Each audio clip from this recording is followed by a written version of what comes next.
Welcome to Canada's Court. Well, it is almost time for the Olympics. The Canadian men are back for the first time since the year 2000. We talked about that in the last podcast with Todd McCullough. But we are looking at possibly the best Canadian basketball team ever. But at the end of this, they're going to be judged not based off by the number of NBA players they have. It's all going to be about results. And we're going to be talking about this regularly here on Canada's Court. And a regular here on the podcast, Olivier Jean-Charles, host of the Project 365 podcast. You just had a great episode on NBA free agency, which I really enjoyed listening to. But you're here to talk Canada basketball. You got the Canada basketball shirt on. Coach O, how you doing, man? I'm doing well. Listen, Canada basketball shirt on, Tim Hortons. It doesn't get more Canadian than this. We're on brand. We're on brand over here. We might as well. I should have put a maple leaf in my hair here. We're good. We're good to go.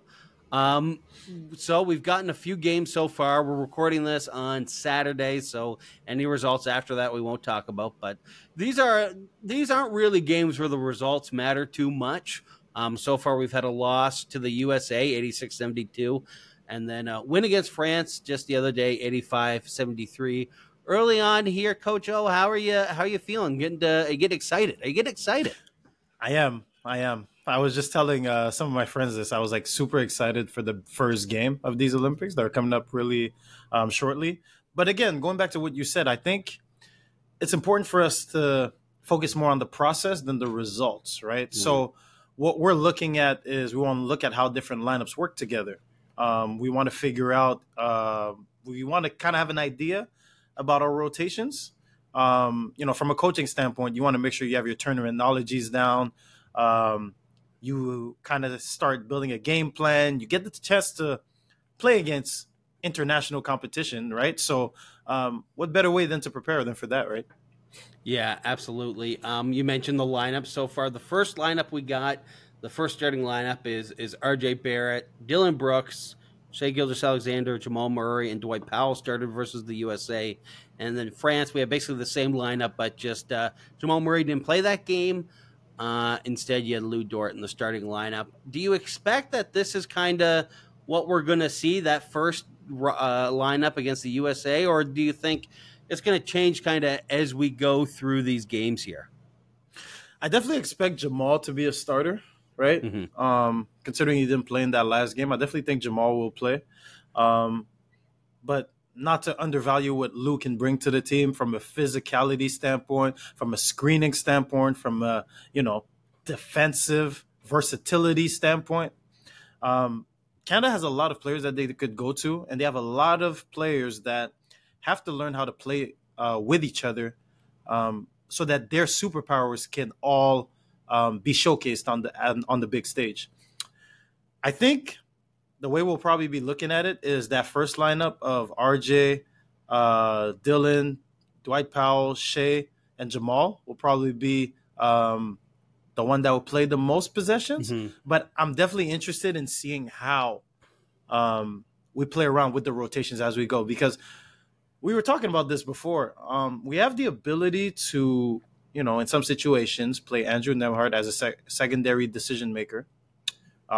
We already talked about Lou, but you're looking at Trey Lyles, who's really good at guarding fours, spreading the floor out. A pretty good second side defender, has a lot of length that you could rely on. But again, Kelly Olynyk as well, right? We saw what he did in the to help us even qualify to be here. We saw how important Kelly was, right? So it's good. It's good that they have a lot of players that they could rely on for sure. But I think that first lineup is probably what we're going to be looking at moving forward. I would agree. I do think we'll still see a lot of, like you said, Kelly Olynyk and Trey Lyles. It's such two great bigs to kind of pair with. You look at what are the big skills for Shai Gilgeous-Alexander and RJ Barrett. They're so good at getting into the paint. So if you can get into the paint and say you're playing a team like France and it pulls in Rudy Gobert and you can kick it out to Kelly Olynyk, that makes a huge difference. And that's something they did during that France game. You saw Kelly Olynyk just get some wide open, easy threes. And, if you can get those in a game where your scores only get into, two games here and they only get to 85, 10-minute quarters, those are key, getting those easy shots off. Absolutely. And you mentioned the matchup against France. With all the size, right? With France playing Victor Wembanyama and Rudy Gobert, and Shea ended up the game with 23 points, and RJ had 21. Right? We know those are guys that are going to get a lot of their damage and are going to get a lot of buckets in the paint. But going back to what you said, now the secondary decision makers have to be able to read closeouts. They got to be able to make wide open shots, right? And that's where I think, in terms of, I'm going to call them support casts. I think as a support cast, we have a lot of guys that are able to bring those skill sets that translate pretty well to the FIBA game. Yeah, that's a really good point, because when you think about Team USA, now they're just stacked with talent, and so it doesn't really matter. But a lot of those guys aren't used to being the second or third option, right? Whereas, you look at Lou Dort, for example, he's used to playing with SGA and getting the ball from SGA and having to make a decision after that. So you've kind of actually, in a way, have a good kind of fit, and I know you love fit, of star players, but also those players who are used to being secondary players. You bring up an interesting point about the FIBA game. For listeners who maybe they don't watch a lot of FIBA basketball, they just watch the NBA. How different is it to go from playing an NBA game to playing a FIBA game? I think it definitely is. It definitely is an adjustment, right? So you're looking at these NBA players that are used to playing on a bigger court. The line's a bit further from the NBA than it is in FIBA, right? The lane, you can't sit in the lane, right? So for the listeners, the lane is the free throw area.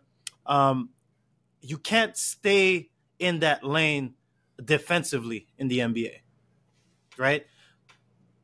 In FIBA, you're able to just sit there, right? So for context, if we have someone like Victor Wembanyama, Victor Wembanyama can stay in the paint all game. He can just stay there and be a deterrent to any drives that opposing teams are trying to get.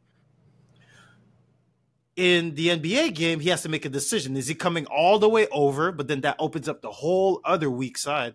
Or does he stay home and allow that player who's on the strong side to be able to drive going to the basket, right? So that's one of the main factors. I think also another one is you're noticing that a lot of these NBA players have to adjust to the officiating. It's very different. FIBA, they'll allow you to be a bit more physical, right? So that's where someone like Lou Dort becomes someone that is very useful for what Canada wants to do, because he can be a bit more physical on the screens, right? As the player is moving, if he gets into the body first, the referees will let you drive and get a bit of an arm bar to reroute certain players, right? So there's those little factors that I think, but I think the biggest one is, especially when you have NBA players and NBA coaching staff, I think the big one is definitely the 40-minute. Yeah. The fact that there's 40-minute, your rotation kind of have to be a bit shorter, right? You don't have the luxury of, okay, waiting, okay, middle of third quarter, okay, let's go, let's turn it on. You could really dig yourself a hole, right? If you don't got everything under control early. So I think those are the three that I think. I think the time for sure. I think the officiating, and I think the spacing on the court. Well, the other thing with the officiating, and you saw it in that USA game, is you only got 5 fouls. So somebody like Joel Embiid picks up a couple fouls. All of a sudden, that player's got to sit down a lot sooner than maybe you expected. And that can have a real impact, and it works both ways, right? Let's say someone like Lou Dort and Dylan Brooks is really trying to be physical, but the ref that day is calling it. It could be that could be a challenge, but that's where the depth, I think, really comes into it for Canada.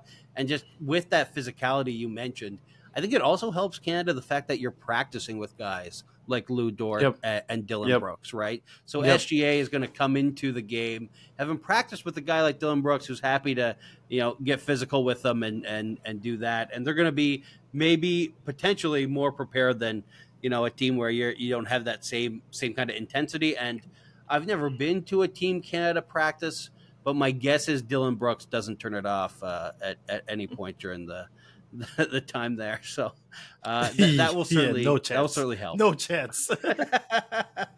What do you think? We've got a week left here, a few more games to go, a few more practices, I'm sure. What do you think Canada really needs to work on going forward as we kind of prepare for this first Olympic game? Okay, So I took a bit of notes down, and I think these are some of the factors that I think we have to be able to look out for. Compared to other teams, the teams that we have to beat to be able to medal, I think Canada will be considered to be a bit undersized. Okay? More skill, but undersized. Okay? So I think defensively, how high we pick up other teams is going to be very important. Okay? Like, we can't sit back and let USA operate at the 3-point line. We almost have to make sure that we contain and just have a presence.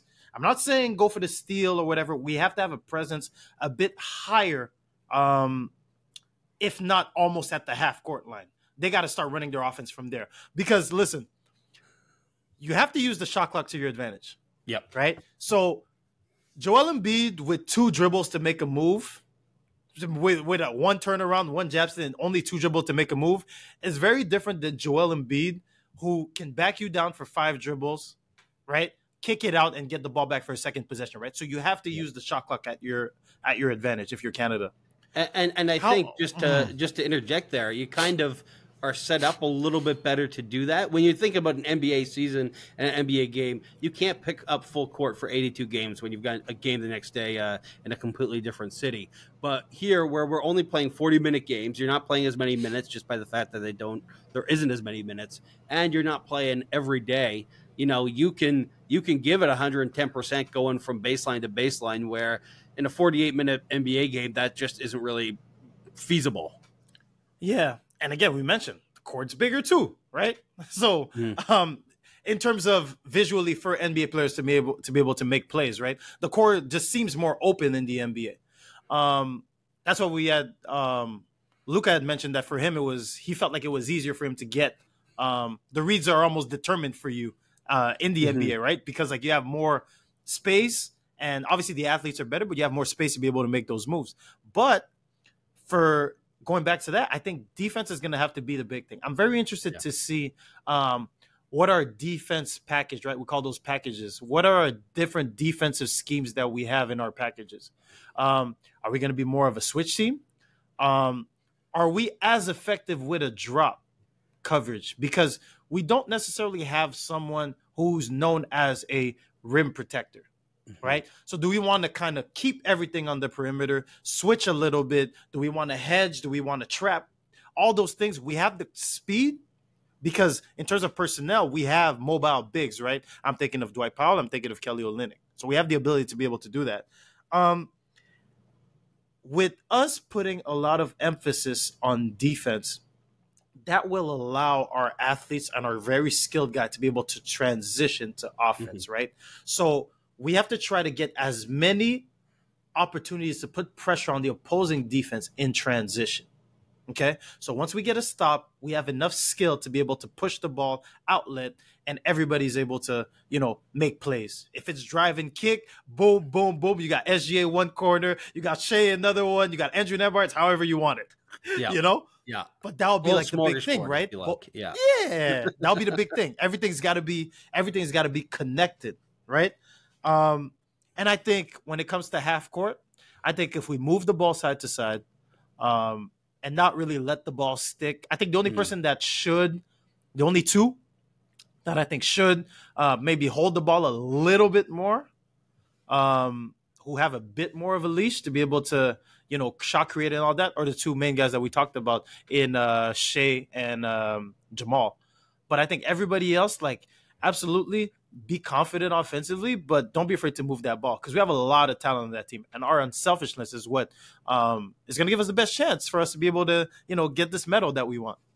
I completely agree. One of the things I did notice in that first game against the U.S., and it made me a little concerned, and I felt a little bit better watching France, the rebounding. With, as you said, we're undersized. We don't have a guy who's going to get you 12 rebounds a game. There's no Joel Embiid coming through the court, and unfortunately, no Zach Edey. He's playing summer league. He wasn't able to play with Team Canada. So with that undersize, it's really got to be a team effort on the rebounds, because otherwise you're not going out in that fast break, right? And you're giving up easy opportunities, and you saw that against Team USA. But I felt like they kind of brought it back against France, which is impressive because France, doesn't hurt for size whatsoever, and they were still able to rebound well. You didn't see them giving up those easy opportunities. So those can be real killers. I think that's something else to watch going forward. In your mind, what do you think it is? What are the strengths for people who haven't had a chance to watch Team Canada yet? What are the strengths that they're kind of bringing to the table that are making them, people are saying, this is one of the top 3 teams in the tournament? Why? What is it about them that's got them there? I mean, we talked about it before we started recording. It doesn't help to have a $400 million guy who can get you a bucket anytime he wants, right? In SGA. So I'm gonna give you the chance to talk about that. What was some of those things that you saw? Yeah, I mean, having, like you said, like an MVP caliber player. I mean, he was in the MVP running this season. I think he was in the top 3 or whatever. We'll get to a bit further, but he's the best player. You could argue the best player in the group between him and Giannis. And just having a player that can get to the paint, kick out the guys like Kelly Olynyk, kick out the guys like Brooks, to Barrett, to Murray. Just like such a skilled player. And we saw it at the World Cup last year when they qualified. He's not phased, right? He's ready for the big moment. He's been to the playoffs now. They had a good playoffs. I'm sure they're going to be back again next season in the NBA for OKC. But he's just got such good composure. And then alongside that, you've got Jamal Murray, who himself has had huge playoff moments, right? And I think to have a team that can win an Olympic medal, you need a couple of those guys who are going to say when it gets down to it, and just like the NBA, when you need a bucket, you can give it to this guy, and he's gonna create a good shot for you. It might not go in. It doesn't always go in, but he's going to give you that opportunity, and you're going to feel kind of confident about having the ball in his hands, right? Yep. You hit the nail on the head, right? The shot creation, the ability for us to have a one that's able to go. But I think also, me, again, that's my word, fit. Yeah. We're going to start calling you Mr. Coach Fit. O the Fit. The Fit. Might as well, eh? Fit O. I'll take that. I think Jamal being in the situation that he was in at Denver, right? Being able to play alongside 3-time MVP Nikola Jokic, I think that really helps out because he knows kind of when to pick his spots, but we know the ability is in him. His father Roger has put so much into him mentally that he's someone that just raises to the occasion, right? I expect Jamal Murray to make a lot of plays. I'm not saying score a lot, but expect him to make a lot of good decisions at the end of games to relieve a lot of pressure on the rest of those guys. If you're looking at Shai right now is with his young team at OKC. He's playing, his number 2 guy is Jalen Williams. So now you turn to your left and you see Jamal Murray. How much more confidence does that give to him to be able to, put his head down and just be able to go? I think there's a whole fit effect that can happen on this team because I'm really proud of how they selected these players.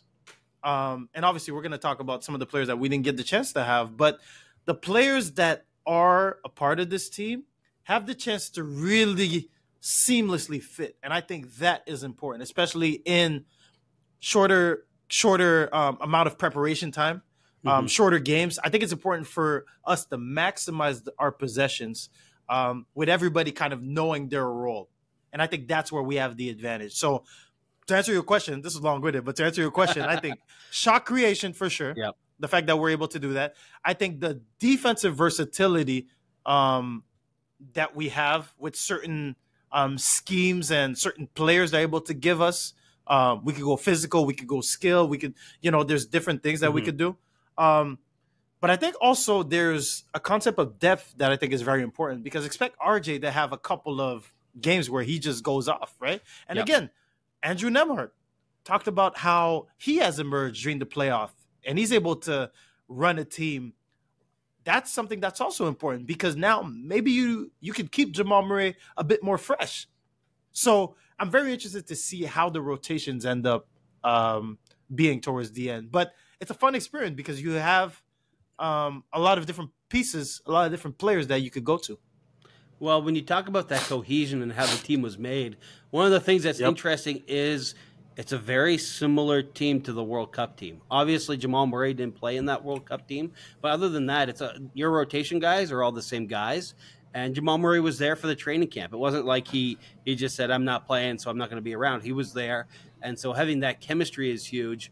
Another thing I love to say about Jamal Murray, one time I had him on the podcast many, many years ago. And I at the time, I think Canada had just, maybe with SGA on the team, I think it was beat U.S. in like a U19 World Cup game or something like that.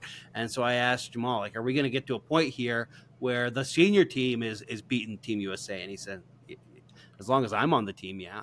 So that's what I'm saying. Yeah, and that's something I think Canada has, right? Like, they're not scared. They're not worried, oh, no, we got to go up against Giannis. Oh, no, we got to play Team USA. I think they respect those players and they respect those teams, but I don't think they're sitting here thinking, oh, they're in a different league than us. I don't think we can play with them.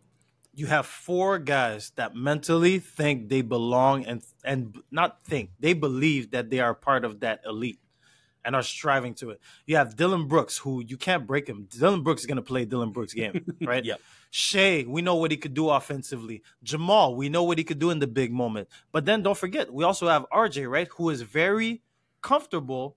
In our episode in January, we talked about how there was good being around the New York media for the years that he was there.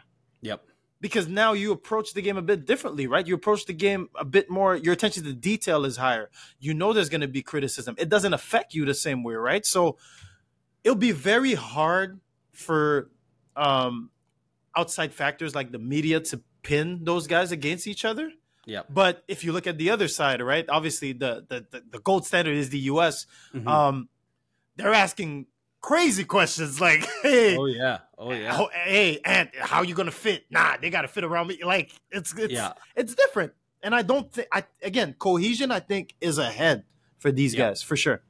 And one of the things, having all these guys who play in the NBA and go up against those guys on Team USA is that, I think in the past, especially if you think about like the Dream Team, those guys were like kind of basketball gods, right? You think, oh, wow, I'm on the court with Michael Jordan. Now, these guys have played dozens and dozens of games against these other guys, right? They've played against KD. They've played against Steph Curry. They know they're good, but they're not like, oh, this is a guy who is untouchable. No, they've played them. They've played them and beat them in games. So it's going to be interesting in that way. But let's talk about some of those guys who aren't on the team.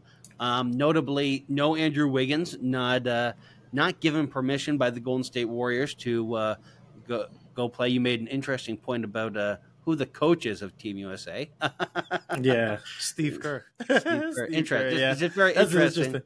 Yeah. And especially we're not saying anything, but we're just saying. No claims. But we're saying. The coach of Team USA is the coach of the Golden State Warriors, which is Steve Kerr.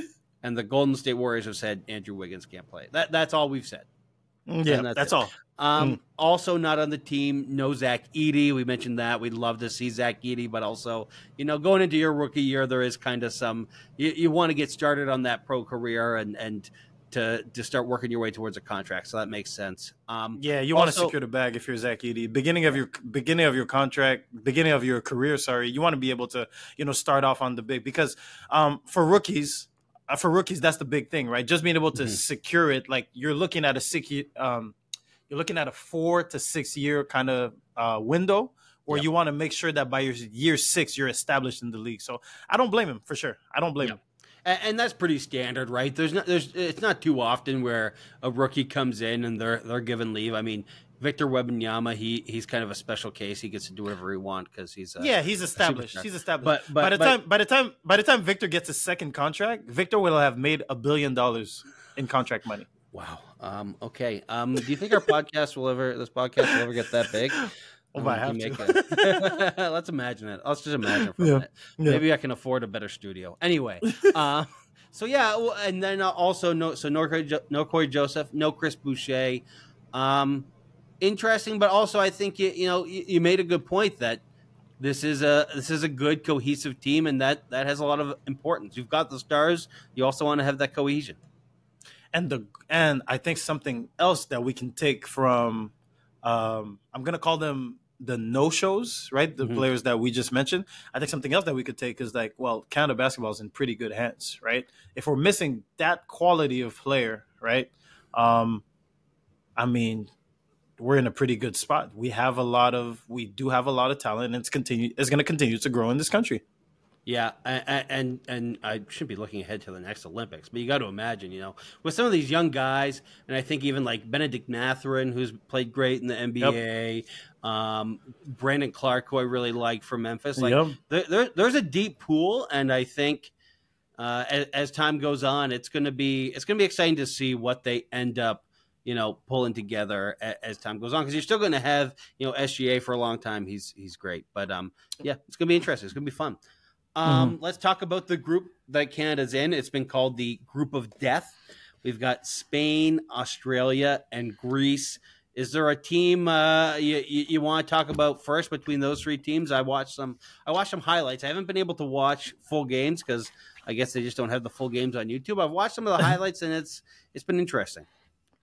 I think Australia will be the most cohesive team. I think that will be, system-wise, playing style-wise, team-wise, I think that will be like the closest game. Just because I think Australia has established guy. You're looking at FIBA Patty Mills is different. Yeah.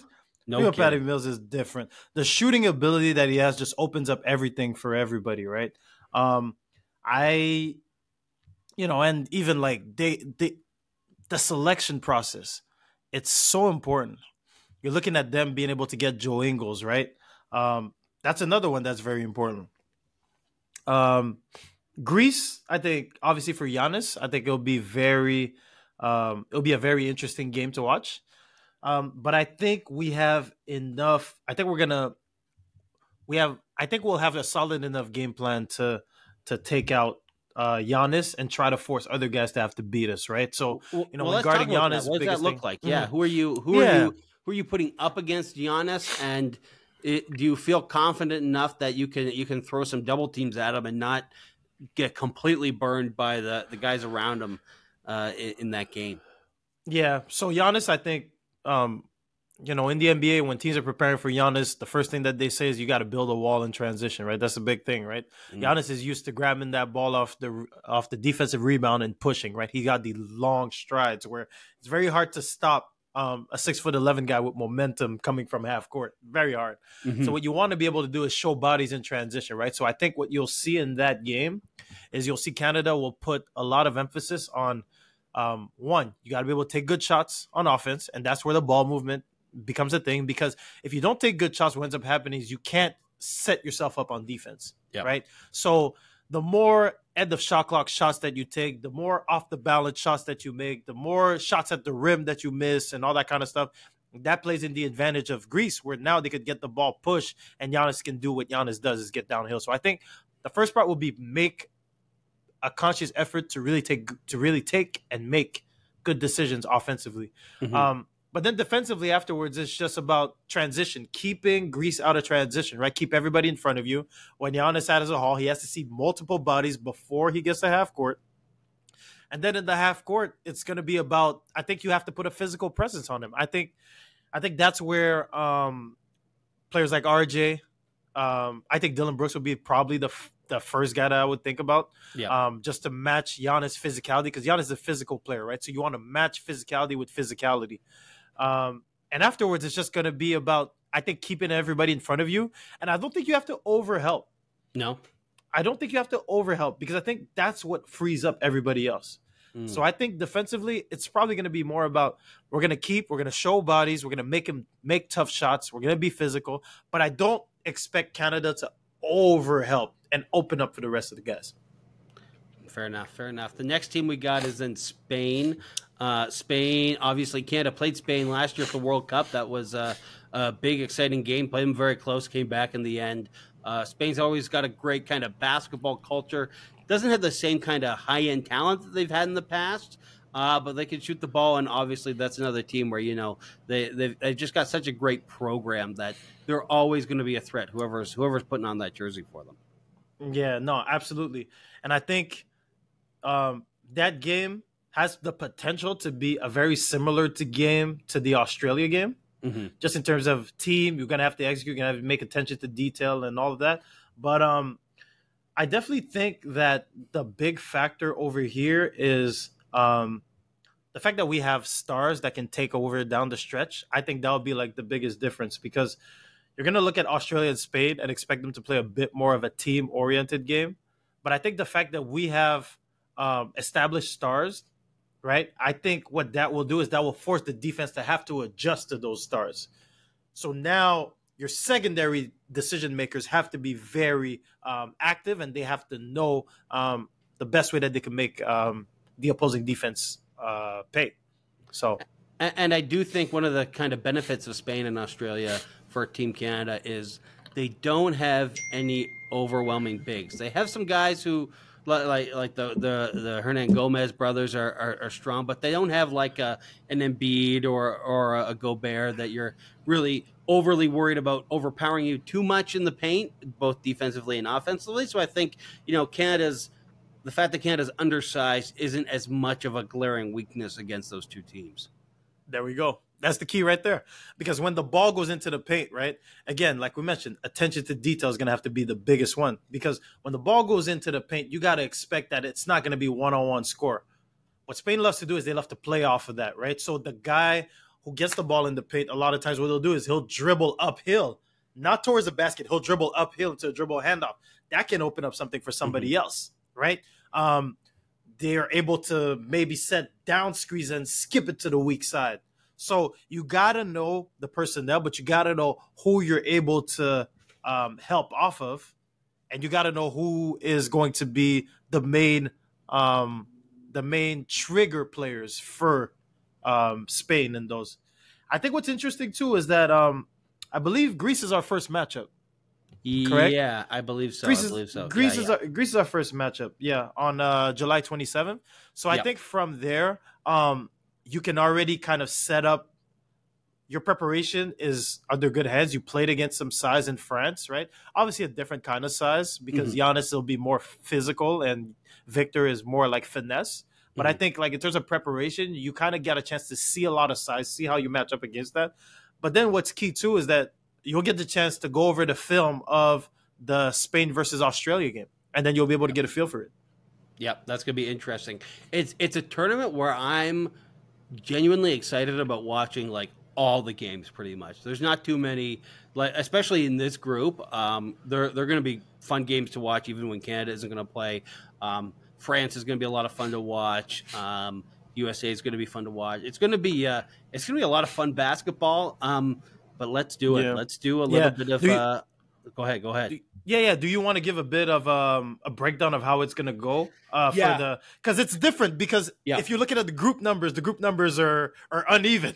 Yeah. So do you want to kind of give a breakdown to the viewers on how it's going to go? Yeah. So the key is the two teams. There's three groups of four. Three groups of four. So 12 teams. The top two teams from each group get to go on to the next round, and then the two best third place teams also get to go on to the next round. So really key. So if Canada wins 2 games, then they're set. But we kind of talked about this before. The other key thing is the top 2 number 1 teams will be on opposite sides of the bracket, and you have to assume Team USA. Their pool isn't as strong as Canada's is. You got to assume they're going to be the number 1 team. They're probably going to go undefeated in pool play. If you want your best chance at a medal, it's going to be winning out in the group stage, which is tough because you've got some great teams in there. But that's going to be Canada's best path to a medal is winning those 3 games, taking care of business, and then your road to the finals is a lot better because then the other group is. I gotta look. I've got the groups here. 1 second. So group Group B, you got France, Germany, Japan, and Brazil. Yeah. So there, I mean, it could go a number of ways, but you think that France is probably looking pretty good there. So yeah, you really want to win your 3 games, and then the other factor is when it comes to both those third place teams and the first place teams. If there's any kind of ties, point differential matters. So. There's no easing up in the last 5 minutes. You're even if you're up by 10, you want to be up by 20. So it's going to be it's going to be interesting. My gamers are going to understand this reference. There's no mercy rule for the Hall of Fame computer. You got to score that basket. Exactly. Yeah. So given that, what are you if you had to predict the podium? Now I'm not going to hold you to it, but you've been very good at predictions. You won the March Madness pool, so some people are going to be listening to you for some knowledge here. If you had to predict the podium, what do you think it's going to look like? I have to be biased, yeah, right. So this may not be rational, but for me, anyways, I am hoping for a USA Canada final. That's what I'm hoping for. Obviously, like we mentioned, the biggest thing is going to be how well do we do in this pool play, right?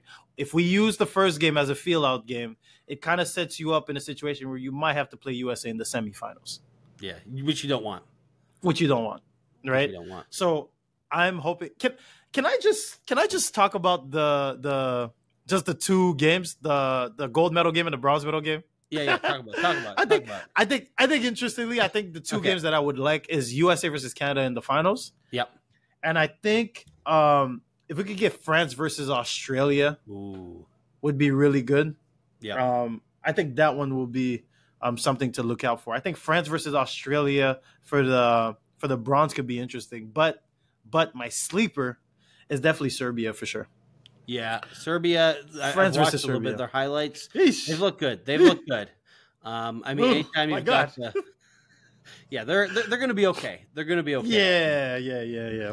I mean, when you've got a player like Jokic who just improves everybody around you, like you don't have to have the most talented 4 players on the court beside him for them to look like the most talented players. Like what I remember. The podcast last week with Tom McCullough, who played in the 2000 Olympics. I mean, the way he talked about playing with Steve Nash, it makes the game so much easier when you've got a guy who can find you, and then you just got to make the easy plays. You just got to get the ball and put it in the hoop when he hits you with a pass, and that can be really interesting. That's going to be if Canada has to face them in one of the matchups. In the playoff matchups, that's gonna be a tough matchup for Canada. I think Jokic for sure. They don't have a great answer, and I mean there really is no great answer just because of the way Jokic plays. He can beat you 1-on-1, and then if you start sending double teams, you're just as in trouble because he's gonna throw it behind his head without looking, and there's a layup being scored. That's for sure. That's why I'm like the 2 best bigs post players are Jokic and Embiid right now in this tournament. I'm saying in this tournament, those are the 2 best ones. The way that the USA plays, Embiid will not get as many possessions as he has to be able to attack. Whereas for Serbia, everything's gonna run through Jokic. yeah, right. He's bringing the ball up the court, maybe. So yeah. So that's where I think like it becomes very interesting because a lot of teams, like if coaches can think about how they set up their defense, we spend so much time guarding ball screens, guarding the perimeter drive.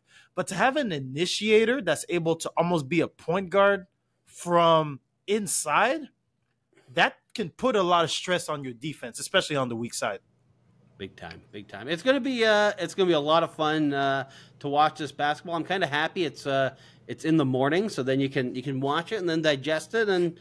It's going to be a lot of fun. I'm looking forward to it. I'm really glad, I worked on the Olympics, the past 2 Olympics, and I had to be up late at night.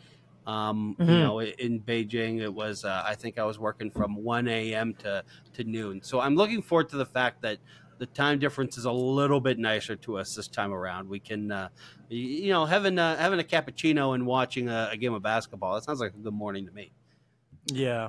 Canada, you get to be... Watching Canada, you get the chance to go get your Tim Hortons, doesn't sound any better, and that'll give us enough time for us to be able to, potentially hop on and give some recaps of these games. Yeah. Once they happen. Absolutely. Something for people to look forward to. Coach O, is there anything else you wanted to touch on? Or do you I think we kind of nailed all of it. Once again. I think we nailed most of them, but yeah, very excited to see the game of basketball is in a great place right now with all this talent from all over the world. So I'm just excited I get a chance to do this. And again, always a pleasure to be on Canada's Court. Yeah, Appreciate Coach you, Phil. Thanks for coming on, and everyone who's watching, please feel free. Make sure you subscribe. This is the best time in the world to subscribe to Canada's Court because we're going to have lots more stuff coming out about it. So, Coach O, thanks for coming on, and everyone, thanks for tuning in. Appreciate you. Cheers.